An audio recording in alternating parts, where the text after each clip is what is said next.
अब सुता जीजा जी रोरा खाली सुतवे करेंगे ना जैसे लगे नु तो जा यहां से छाटा मार मत जो करा।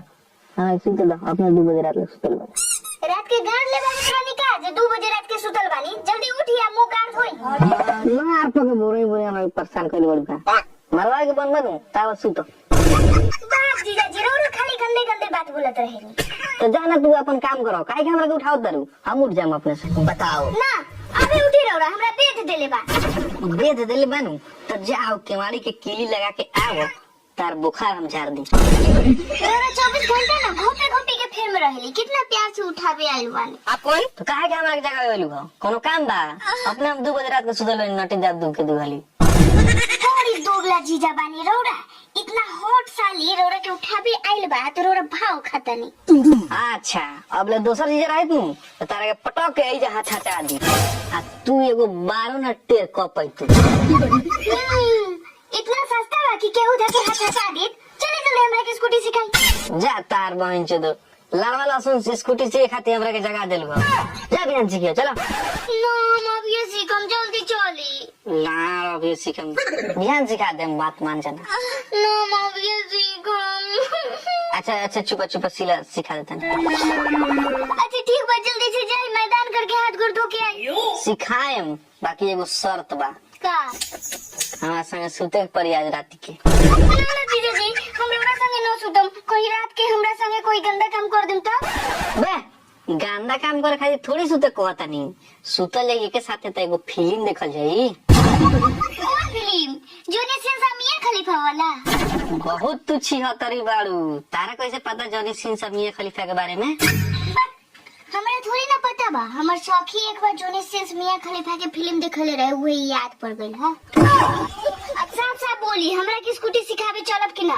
ना हम ना सिखावे जाम जब तले हमरा संगे रात के सुतबू ना। अच्छा ठीक बा सूत जाए लेकिन दीदिया कहाँ सूती।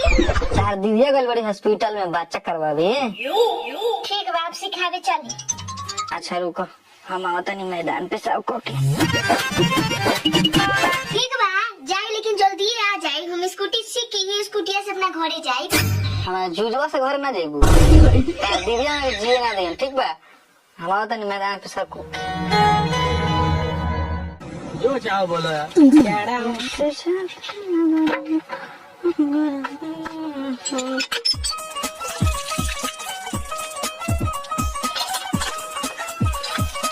जीजा जी तनी जल्दी जल्दी करो हाथ धोई।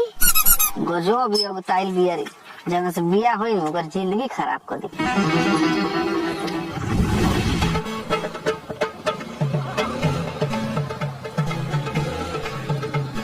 बाग जीजा जी फिर बंद हो गई स्कूटिया। तू जान खानी स्लेटर लेबू तो बंद ना होई कबो कस को दे तेरे कबो धीरे धीरे आ के तर अब की बार बराबर एस्केलेटर लेब। ठीक बा रोरा गाड़ी स्टार्ट करी। चलो स्टार्ट हो गई एकदम बराबर स्लेटर ली हो। जीजा जी कस के पकड़ ली अब की बार एकदम स्पीड हाको। स्पीड झंडा काबू ए डरात का हम झट वाली कहां को हम तो कूद जान तोरे ने गुड़ा छिलाई। चली पकड़ी हमरा के। वाह साली जी कमर तहार बड़ा जबरदस्त बा हो एकदम फिटनेस में बाड़ू।